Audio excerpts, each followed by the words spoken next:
Baik, Alhamdulillah kita telah pun bersama menerusi lintas langsung ke daerah Blyth pada pagi ini, dan rakan kita Espelini nampaknya waduh manis ya pada pagi ini. Espelini, Assalamualaikum. Waalaikumsalam warahmatullahi wabarakatuh. Alhamdulillah, rakan setugas kita berdua pun kelihatan manis pada pagi ini. Alhamdulillah, nampaknya tanpa berjanji tapi sedondon ya warnanya. Senada ya. Senada seirama. Jadi baik, Espelini, apa kabar pada pagi ini? Alhamdulillah, saya dan juga rakan-rakan setugas termasuk juga jemputan kita pada pagi ini dalam keadaan sihat ya. Syukur Alhamdulillah. Dan kita ingin mengetahui juga akan keadaan cuaca di daerah Blyth pada pagi ini, mungkin dapat dikongsikan bersama seperti ini. Alhamdulillah, keadaan cuaca di sekitar daerah Blyth pada pagi ini cukup mengizinkan ya. Jadi semoga apa punca perancangan yang dirancang akan berjalan dengan lancar. Baik, Intan. Intan ya sangat kan bertanya, macam mana kalau seperti ini menzahirkannya rasa kecintaan ni, memandangkan kita esok akan menyambut Hari Kebangsaan. Sebetulnya kalau ingin mengetahui apakah jawapan yang akan saya kongsikan, jangan lupa untuk terus saja bersama kami pada pagi ini melalui segmen wawancara. Di sana ada jawapannya. Wah. Baik ya. Kalau begitu kita akan terus saja beri ruang kepada Espelini ya untuk membawakan bahan dari daerah Blyth. Silakan. Baik, terima kasih rakan setugas kita Daud Iskandar dan Intan. Assalamualaikum warahmatullahi wabarakatuh. Selamat pagi, salam sejahtera. Alhamdulillah sudah bersua kita kembali ya menerusi rampai pagi yang kami bawakan dari daerah Blyth, dan seperti telah pun saya kongsikan, alhamdulillah pada pagi ini kami bawakan satu segmen wawancara, di mana pada pagi ini segmen wawancara bersempena dengan sambutan ulang tahun Hari Kebangsaan Negara Brunei Darussalam ke-41 tahun bagi tahun 2025, dan pada pagi ini bersama saya ialah Profesor Dr. Haji Ismail bin Opak, konsultan perundingan Brunei. Assalamualaikum warahmatullahi wabarakatuh. Waalaikumsalam warahmatullahi wabarakatuh. Apa khabar Profesor pada pagi ini? Alhamdulillah, baik-baik, syukur. Alhamdulillah. Jadi segmen ataupun tajuk yang dibawakan pada pagi ini sangat menarik ya, di mana tajuknya ialah semangat ingin berbudi kepada negara. Jadi mengapa sebenarnya kita ni perlu bina keinginan untuk kita ni berbudi kepada negara? Silakan Profesor. Terima kasih banyak. Bila kita memperkatakan mengenai dengan iaitu semangat ingin berbudi kepada negara, ia dibangkitkan oleh dua perkara penting. Satu ialah naluri, yang kedua ialah akal. Arti dengan adanya naluri dan akal ini, kita dapat memikirkan bahawa sebenarnya negara kita Brunei Darussalam ini berbudi kepada kita dari dulu hingga sekarang, yang kita tak tahu ataupun tidak sedar ataupun lupa. Yang pertama ialah bahawa kesenangan kita yang hari ini yang sebenarnya ialah berpunca daripada negara ini. Dia bukan daripada negara lain, tapi kesenangan kita yang kita terima bukan hanya kita tetapi kesemuanya. Itu semuanya berpunca daripada negara ini. Yang kedua ialah iaitu rezeki yang kita dapat daripada dulu hingga sekarang. Itu semuanya adalah rezeki berpunca daripada negara ini. Arti dengan adanya negara ini kita dapat rezeki, masing-masing dengan kebolehannya, masing-masing dengan rezekinya. Yang ketiganya iaitu keamanan. Artinya bahawa punca iaitu budi keamanan ini adalah disebabkan negara ini menjaga keamanan kita supaya segala-galanya aman. Tak ada apa-apa masalah kita di negara Brunei Darussalam. Walau di mana pun kita berada, kita sentiasa aman.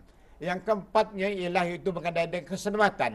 Kita di negara Brunei Darussalam, iaitu budi daripada kerjaan, malam, siang, kita bergerak ke mana pun mencari rezeki, tak ada halangan. Kita boleh bergerak ke mana-mana pun, seboleh-bolehnya. Yang keempatnya ialah, iaitu ilmu. Ilmu yang kita peroleh ini, baik pun yang bersekolah, baik pun yang ada ijazah, ataupun dia bekerja, ilmu ini sebenarnya berpunca daripada negara. Jadi artinya ini, ilmu ini semuanya datang daripada negara kita. ilmu yang diterbitkan, oleh ilmu yang ditakbirkan, oleh ilmu yang diperkenalkan oleh negara kita. Ilmu itulah menyebabkan kita sebagai negara yang begitu terpelajar atau begitu yang banyak ilmu. Dan yang akhirnya, yang keenam ialah, iaitu budi negara kepada kita ialah makan dan minum kita. Makanan kita itu datang daripada berpunca daripada negara kita. Minuman itu yang sebenarnya berpunca daripada negara. Makanan kita membesar daripada kecil hingga dewasa, daripada kecil hingga tua. Ini semuanya rezeki Allah, iaitu makanan dan minuman yang berpunca daripada negara. Oleh sebab itu dalam bahasa Inggeris dikatakan it takes everyone to shine a nation. Artinya tugas masing-masing. Kerana budi 6 ini tadi, kita mesti ada tugas, kita ada tanggungjawab untuk memperbudi kepada negara. Ini sebabnya kita katakan semangat ingin berbudi kepada negara melalui kemampuan, melalui keupayaan, melalui kemudahan masing-masing. Tak payah ada ijazah, kita ada budi. Tak payah kata-kata bintang pangkat besar, kita berbudi. Begitu segala-galanya. Jadi inilah dimaksudkan bahawa semangat ingin berbudi kepada negara itu, iaitu budi negara yang dulu hingga sekarang kita tak terbalas. Walaupun sepenuh air di lautan, setinggi tanah di gunung, kita tak terbayar. Dari dulu, macam mana nak bayar? Ini sekali-kali. Ya. Baik, jadi apa yang kita ketahui, kesenangan, rezeki, keamanan, keselamatan, ilmu, termasuk makan dan minum adalah dari negara minum, kita. Ya. Jadi budi yang macam manakah sebenarnya yang perlu kita berikan kepada negara supaya budi kita ini dapat diterima? Ya, terima kasih banyak. Yang sebenarnya berbudi ini mengikut dia. Bisa kata kalau kita tidak berbudi ini, kata mengikut kemampuan, mengikut misalnya keupayaan, mengikut misalnya kebolehan. Artinya para pelajar yang masih bersekolah di sekolahnya di peringkat rendah atau tingginya, mereka kesungguhan mereka, iaitu kegigihan mereka, inilah budi kepada kerajaan. Supaya makin banyak orang berilmu, semakin mulialah negara kita. Ini yang satunya. Yang kedua, warga pekerja, dia boleh berbudi kepada negaranya melalui kejujurannya, melalui integritinya, melalui kegigihannya bekerja melahirkan produktiviti yang tinggi supaya produktiviti itu membantu ekonomi negara. Semakin baik bekerja bekerja, makin baik ekonomi kita. Yang ketiganya iaitu warga pesara. Warga yang sudah besar, yang tidak bekerja, kita memerlukan budi mereka adalah dari doa mereka. Doa yang bersandar kepada keimanan, doa yang bersandarkan kepada keikhlasan, kejujuran. Mudah-mudahan doa para pesara ini akan didengar, akan diterima oleh Allah. Akhirnya negara kita Brunei Darussalam akan diberkati dan dirahmati oleh Allah kerana doa mereka itu tadi. Itulah sebabnya kita iaitu berbudi mengikut kemampuan, iaitu kebolehan masing-masing. Ya, ini dia. Jadi faktor-faktor penting dalam berbudi kepada negara. Ya. Macam mana? Antara faktor-faktor penting kalau akan berbudi kepada negara. Ya, jadi ini sebenarnya seperti mana saya katakan tadi, bahawa berbudi ini sebenarnya mengikut kemampuan. Jadi artinya berbudi ini ialah kita nak membangkitkan supaya semangat ingin berbudi itu lebih tinggi, lebih baik, ialah kita perlu ada hidupkan, suburkan 3 semangat. 1, semangat ingin berugaba. Semakin banyak orang berugaba negara ini, semakin berkatlah hidup kita. Dan keduanya, semangat ingin berilmu. Artinya semakin banyak orang berilmu dalam negara ini, semakin mulialah negara kita. Yang ketiganya ialah iaitu semangat ingin berbudi dan berbakti kepada ibu bapa, kepada raja dan kepada negara. Jadi artinya ketiga-tiga ini yang sebenarnya inilah satu cara kita berbudi.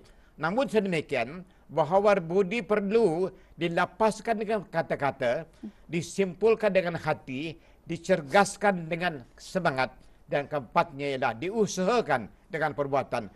Janji-janji, komitmen, kalau sekiranya cita-cita tidak ada komitmen, samalah seperti telaga kosong tanpa air, menjadi beban kepada bumi, menjadi beban, menjadi kekecewaan kepada manusia. Oleh sebab itu, cita-cita, harapan kita mesti kita laksanakan dengan 4 ini tadi. Lapaskan, yang kedua simpulkan, yang ketiga gerakkan, yang keempat laksana dengan perbuatan. Itu dia. Jadi pada tahun ini sambutan ulang tahun Hari Kebangsaan Negara Brunei Darussalam yang ke-41 tahun bagi tahun 2005, temanya ialah Bersatu Mencapai Cita Negara.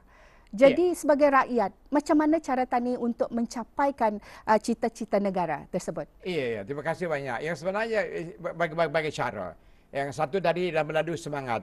Yang kedua melalui iaitu pelajaran kita. Yang ketiga yang sebenarnya melalui niat dan harapan kita. Artinya setiap individu yang telah menerima budi daripada negara daripada yang ke-6, daripada yang pertama hingga ke-6 tadi. Saya rasa kita semuanya terhutang budi kepada negara kita. Budi ini tidak akan terbalas walaupun sepenuh air di lautan, setinggi tanah gunung di daratan. Tidak boleh terbayar. Oleh sebab itu nak membayar ini ialah melalui bisa kata pelajar melalui kesungguhannya.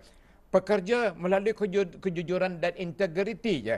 Warga pesara pula dia bekerja, dia berdoa untuk negaranya. Jadi inilah satunya. Artinya setiap orang ada individu, ada peranannya dalam memajukan, dalam mendoakan, dalam kata memartabatkan negara ini supaya perkataan tadi itu iaitu it takes everyone to shine the country atau shine the nation. Tanggungjawab kita. Jangan tanya apa yang saya nak buat. Itu sendiri yang tahu apakah peranan kita. Kerana peranan itu yang sebenarnya berlandaskan kepada kemampuan, berlandaskan kepada keupayaan dan berlandaskan kepada kebolehan kita.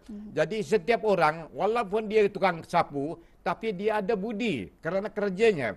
Kalau seorang guru kejujurannya, kalau seorang kerani misalnya kegigihannya bekerja. Jadi ini semuanya budi-budi ini adalah untuk membalas budi kepada negara kita yang telah menaburkan budinya dari dulu hingga sekarang. Itu dia.